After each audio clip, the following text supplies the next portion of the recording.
Alright guys, MTech Guy here, and today we're going to be taking a look at the MDrive settings for the E60 M5, which sit in the iDrive system there. Now, I have done a previous video on the M button itself, which sits on the steering wheel here. And of course, them MDrive settings in the iDrive there are what you use to configure and set up that button on the steering wheel.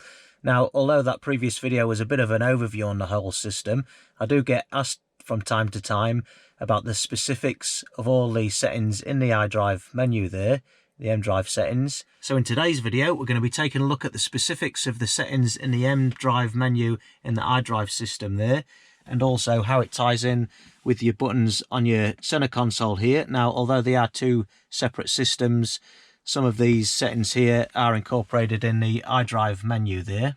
So we'll be taking a look at that, and then of course how it ties up with the M button on the steering wheel there. Alright, so we'll start off with the buttons on the center console here, and we'll just take a brief look at what each button does and its function. So this is separate to your settings here. This is nothing to do with the M button itself. This is completely independent. So of course we'll start off with the power button first. It's off at the minute, 400 horsepower. Click that on, you get the orange light there. Now we're at 500 horsepower. Your DSC, that's your dynamic stability control, your traction control.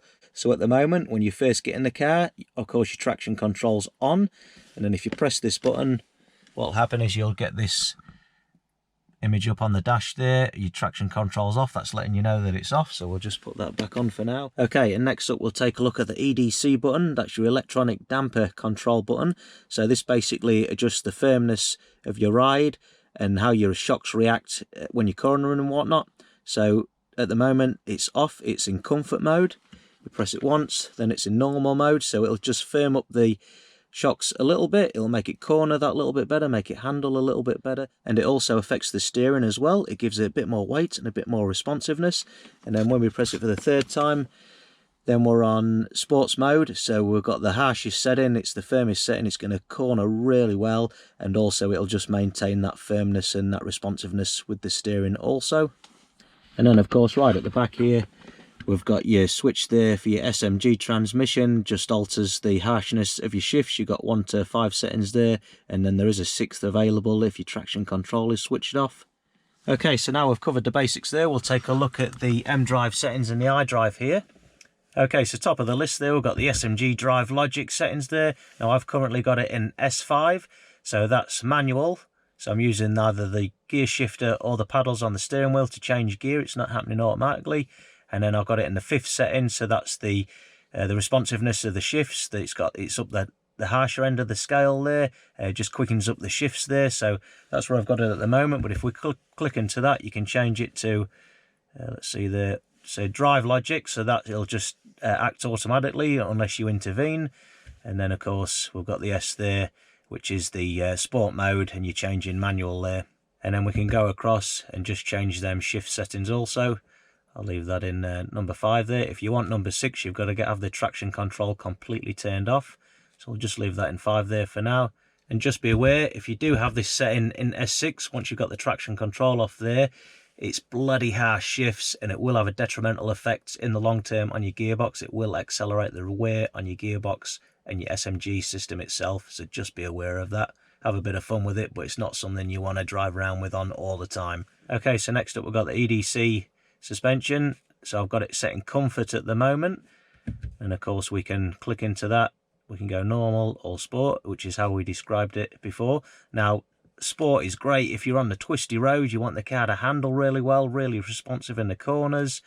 Normal's a good sort of halfway house. It'll just give you that bit of extra comfort on the bumpy surfaces and whatnot. And then comfort itself, that's great if you're just cruising around town and you want that nice soft ride, but to be fair, the car will still handle well. Now just be aware, something that a lot of folk don't talk about is once you've got it in sports mode, the shocks are incredibly hard, incredibly stiff.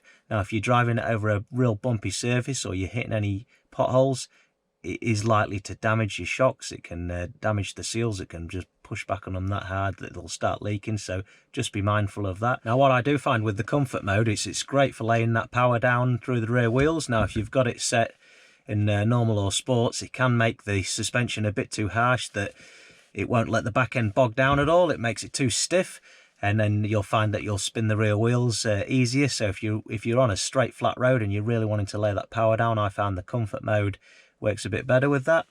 Okay, and on to the DSC next. This is your traction control. Now, unlike the button that we were taking a look at just now on the center console, which had 2 settings, on or off, this also has a 3rd setting, which is your M dynamic mode.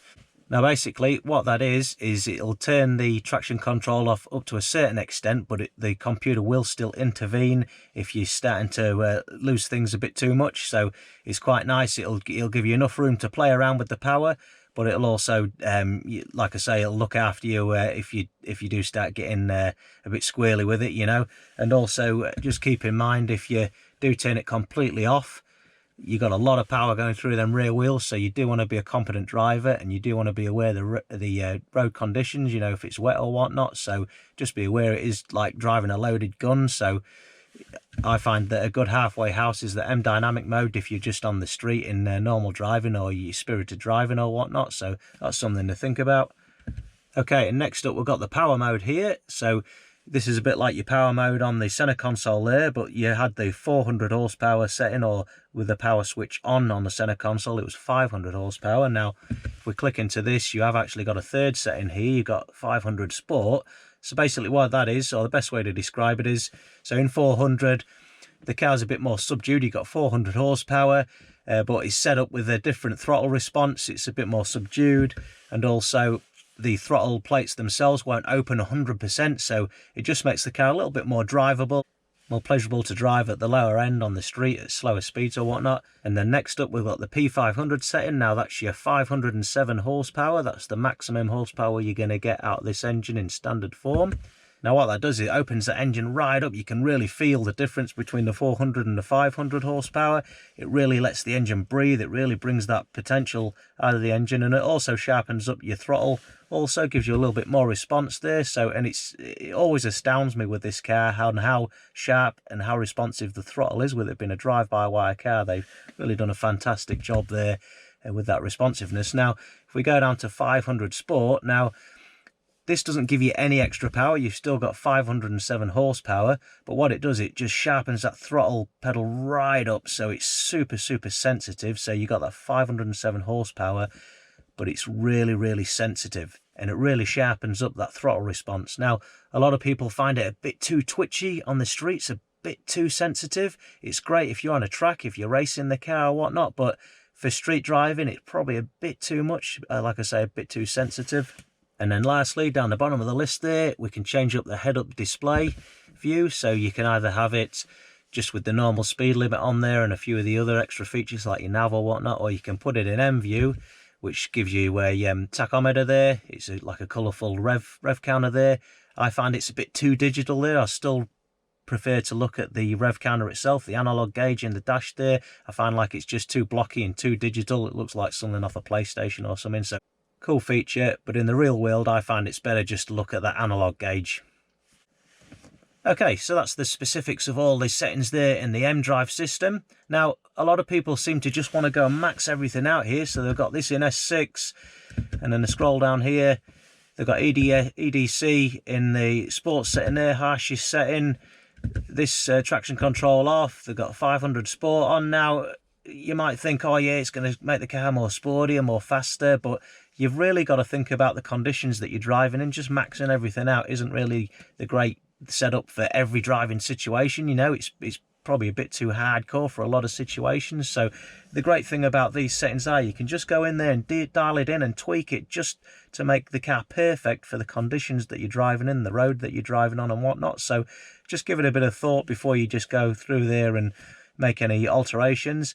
And then, of course, once you've got everything set up in the MDrive menu there just how you want it, when you come over here and you press the M button, you can see we've got the little green M logo up on the dash there in the top left-hand corner in the circle. That's letting you know the MDrive mode's on, and also I've got MDM there because I've got the DSC set in M dynamic mode, so that's just letting me know that the traction control's off up to a certain extent. So you can have the car dialed in just as you want it at the press of a button there. We'll just switch that off for now. Or if you've just jumped in the car, you can scroll through these buttons here and just dial it in there. Now this is a separate system, like I say, to the M button itself. So you can just tweak it, so yeah, bang, we've got 500 horsepower on now, or we've got this in the normal setting. But of course, rather than sit here and scroll through all this, or if you do want them extra settings that are in the menu there, you can just go bang, the button's on, and I've got the car dialed in just how I want it. Now, there is another thing to think about here. Once you've got the M button pressed and all the settings in place there, what you can come down and do, if you look at the center console here, now you see it's all lit up there. Now, if I want it to retain all the settings we've got in the MDrive menu there, but the only change I want to make is I want to drop it off to 400 horsepower. Say if I'm coming into a built-up area, I can just click that, and what that'll do is that'll hold all the other settings there. But of course, you got it in 400 horsepower, so it's just knocked that power button back. And then, of course, we can make other changes while we're here. So if we click the EDC button there, it'll turn the suspension setting right off there. But of course, we've still retained a lot of the other settings here, like the MDM and whatnot. Now, we can be driving along with it set up just how we've got it there and the adjustments we've made there. Now, if you just want to recall everything back to the original setup, what you've got behind the M button there, all you need to do is just give it 2 clicks and that'll bring everything back to normal there. So I'll just show you that again. If we turn the power off, we turn the EDC completely off, so we've still retained some of the settings there, but we've tweaked it with the buttons again. And then if I just hit the M button twice, and there we go, we've got everything back to the original MDrive settings there. Make sense? Alright guys, I hope that shed some light on the individual MDrive settings themselves and give you an idea of why you'd want to choose some of the settings over others, depending on the driving conditions. And of course, how that ties in with the M button on your steering wheel here, and how you can interact with them settings using the buttons on the center console also. Alright, I hope you found the video useful. Don't forget to give it a like if you did find it interesting, and don't forget to check out the rest of my YouTube channel for more M5 content. Make sure to subscribe if that's your cup of tea. I'm MTech Guy. Thanks for watching.